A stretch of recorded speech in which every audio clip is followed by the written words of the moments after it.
Hi మామ, welcome back. So finally Devara trailer యూట్యూబ్లో drop అయింది. ఈరోజు సెప్టెంబర్ 10 సాయంత్రం 5:04 సో ఈ మూవీ ట్రైలర్ ఒక ముక్కలో చెప్పాలంటే మామ అదిరింది మామ. ట్రైలర్ మాత్రం ఏం మాటకి మాట ర్యాంప్ ఉందన్నమాట.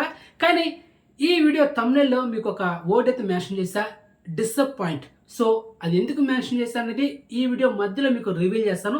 సో వీడియోని స్కిప్ చేయకుండా ఎండ్ వరకు వాచ్ చేయండి. వీడియో చాలా ఇంట్రెస్ట్గా ఉంటుంది మామ. అండ్ ట్రైలర్ వీడియోకి వెళ్ళే ముందు ఒక ఇంపార్టెంట్ అప్డేట్. సాధారణంగా నాలాంటి యూట్యూబర్స్ చాలామంది ఒక సినిమాని థియేటర్ చూసిన తర్వాత ఒక స్పెషల్ వీడియో చేస్తాం, రివ్యూ వీడియో. సో ఆ రివ్యూ వీడియోలో ఆ సినిమా స్టోరీ రివీల్ చేయకుండా జస్ట్ ఒక 30 సెకండ్స్, ఒక 20 సెకండ్స్లో ఆ మూవీ ప్లాట్ ఏంటి, దాని గురించి చెప్పిన తర్వాత సినిమాలో ప్లస్ పాయింట్ ఏంటి, మైనస్ పాయింట్ ఏంటి, రేటింగ్ దాని గురించి చెప్తాం. అలాగని మొత్తం స్టోరీ చెప్పేస్తే ఆ వీడియో చూస్తా చూడండి సబ్స్క్రైబర్ వాడు ఏం చేస్తుంది తెలుసా, అరే మొత్తం స్టోరీ నువ్వే చెప్పేస్తే ఇంకెందుకు మేము సినిమాకి వెళ్ళేదా, ఆ సర్ప్రైజ్ ఎలిమెంట్స్ ఉంటాయి అది కూడా చెప్పారా, లూప్ హోల్స్ ఉంటాయి అన్నీ చెప్పే, ఎందుకు మేము సినిమాకి వెళ్ళేదని తను మనసులో అనుకుంటా ఉంటాడు.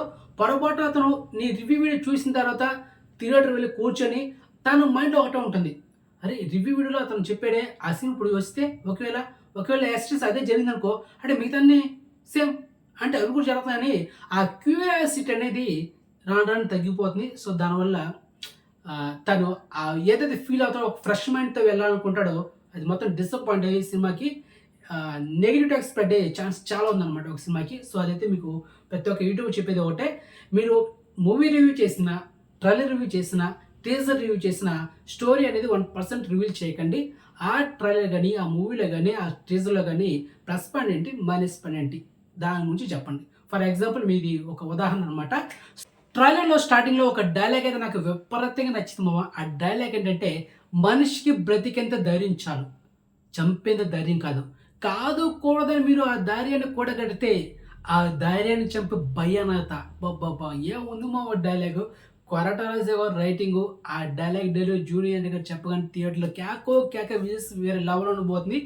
అండ్ మాస్ అనమాట, డైలాగ్ తగ్గిపోయింది. దాంతోపాటు స్టార్టింగ్లో ప్రకాష్ రాజ్ గారు వాయిస్ ఓవర్ అయితే హైలైట్ మా, అది మాత్రం హైలైట్. తర్వాత ఆ షార్క్ వాటర్లోంచి లేవడం ఆ మిడిల్లో, ట్రైలర్ మిడిల్లో, అది కానీ దానికి ఈక్వల్ వెంటనే ఎన్టీఆర్ గారు కూడా ఆ షిప్లో నుంచి పైకి లేవడం, అది కూడా షార్ట్ అదిరిపోయింది. లాస్ట్ క్లైమాక్స్ మన ట్రైలర్ లాస్ట్లో ఎండింగ్లో ఆ వాటర్లో నుంచి షార్క్ పైకి లేవడం, తర్వాత దాని పైన ఎన్టీఆర్ గారు ఉండడం, అది కూడా షార్ట్ అదిరిపోయింది. అండ్ అదేవిధంగా ట్రైలర్ మిడిల్లో ఆ అస్థి పంజరాలు చూపించడం వాటర్లో, సముద్రంలో, అది కూడా హైలైట్.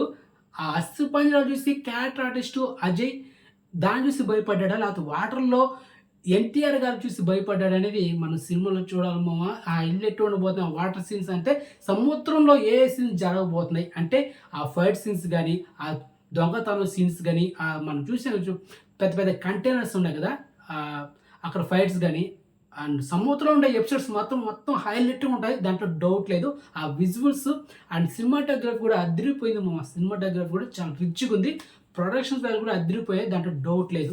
అండ్ అదేవిధంగా సినిమాలో డైరెక్టర్ మనకు అంటే ట్రైలర్లో డైరెక్టర్ కొరటాల శివ మనకు డ్యూయల్ క్యారెక్టర్ అని రివీల్ చేశాడు. And father character, Devara character, and ఇంకొక బైస్టుడి క్యారెక్టర్లో అయితే రివీల్ చేశారు అనమాట. అదేవిధంగా విలన్గా మనకు యాడ్ చేస్తుంది ఎవరంటే Saif Ali Khan. So 2 different looks అయితే రివీల్ చేశాడు. ఆ 2 లుక్స్ అయితే బాగున్నాయి. సో ఓవరాల్గా చాలా బాగుంది ట్రైలర్. అండ్ ఇక చెప్పాను కదా మీకు డిసప్పాయింట్ ఏంటనేది, అదే బ్యాక్గ్రౌండ్ మ్యూజిక్ అంటే నాకైతే అస్సలు ఇంపాక్ట్ అయితే క్రియేట్ చేయలేకపోయింది. ఈ మధ్య దేవర అనే ఒక టైటిల్తో ఒక సాంగ్ రిలీజ్ చేస్తారు. ఆ సాంగ్ అయితే హైప్ ఒక లెవెల్లో ఉండింది. ఆ సాంగ్లో ఏదో ఒక చిన్న బిట్టు ఈ ట్రైలర్లో యాడ్ చేసి ఉంటే ఒక లెవెల్లో ఉన్నది. దాంతో పాటు ఎంటైర్ యాక్టింగ్, ఈ బ్యాక్గ్రౌండ్ మ్యూజిక్ తోడేంటో కనుక పీక్లో ఉండేది. కానీ కొంచెం డిసప్పాయింట్ చేసింది బ్యాక్గ్రౌండ్ మ్యూజిక్. మరి థియేటర్లో చూడాలి. బ్యాక్గ్రౌండ్ స్కోర్ మన అనిరుద్ రవిచంద్రన్ స్కోర్ చేస్తాడా, లేకపోతే ట్రైలర్లో మనకు డిసప్పాయింట్ చేసినట్టు చేస్తాడా అనేది సినిమా చూసేంత వరకు తెలియదు. సో మొత్తానికి డిసప్పాయింట్ చేశాడు ట్రైలర్లో మాత్రం. కానీ ఎన్టీఆర్ యాక్టింగ్ మాత్రం అదుర్స్, అండ్ ట్రైలర్ మాత్రం క్యాగ్ ఉంది. సో ఫైనల్గా ఈ సినిమా ట్రైలర్కి నేను ఇచ్చే రేటింగ్ 5/4 మా. అండ్ అది మ్యాటర్. సో మీకు ఎలా అనిపించింది కామెంట్ చేయండి. సో నెక్స్ట్ మంచి ఇన్ఫర్మేషన్తో మళ్ళీ మేము ఉంటాము. బాయ్.